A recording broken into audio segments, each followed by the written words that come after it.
Some cameras from across the viewing area. You got Lake Norman there on your left. We have uptown Charlotte and Folly Beach there on the right side of your screen. And being out on the water today wouldn't be a bad place. Of course, those rip currents at the coast have been a real issue, so maybe that'd be why some folks are staying out of the water tonight. I'm in the First Alert Weather Center with meteorologist Rachel Coulter, and here's the thing. It's going to be like this pretty much all week, right? That's right. So wrapping up the week, heading into the weekend, if anything, by Sunday, we could see this all spike again, that heat and that humidity, the dew points in the 70s.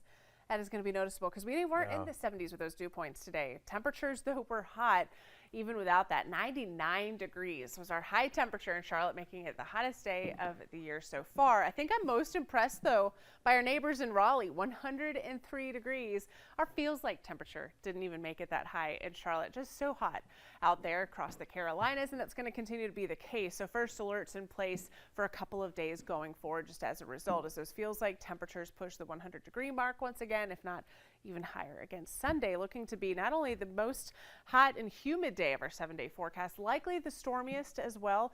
Another cold front's going to be moving through, and that'll spark our best chance of rain. It's going to be Sunday afternoon, Sunday evening that we'll be watching for that potential heavy rain, gusty winds, thunder, and lightning. It's one of those situations where it's hot, it's so humid, we have nothing but fuel for these storms. So any storm that develops, you can really get some heavy rainfall out there. And I had made note of this before, that outflow boundary that could spark some of that shower activity locally, and we're already seeing that, and already seeing another little shower get underway because of that same outflow boundary out towards Albemarle. I want to zoom into the Charlotte Metro.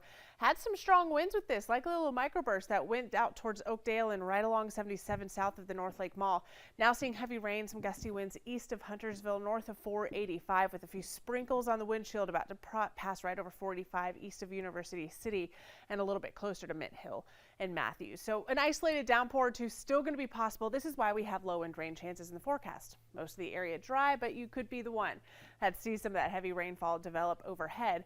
Better chance, I think coverage will be a little bit more impressive tomorrow. Cold front moves overhead. You'll see more cloud cover tomorrow, so we've dropped high temperatures just a couple of degrees as a result, and then a few of those showers and storms will start to develop by the afternoon and into the evening hours. And of course, an isolated strong to severe storm can't be ruled out. That'll be the case again on Friday, and you'll notice the coverage tomorrow.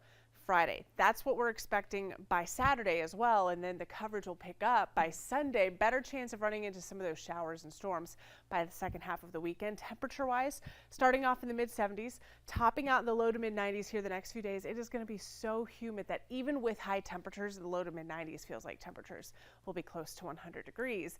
And then we get to the weekend, and I think our feels like temperatures get above 100 degrees by Sunday. That cold front moves through. Finally, it's getting a little bit of relief. We just have to wait until the start of next week. Jamie. All right, Rachel, thank you.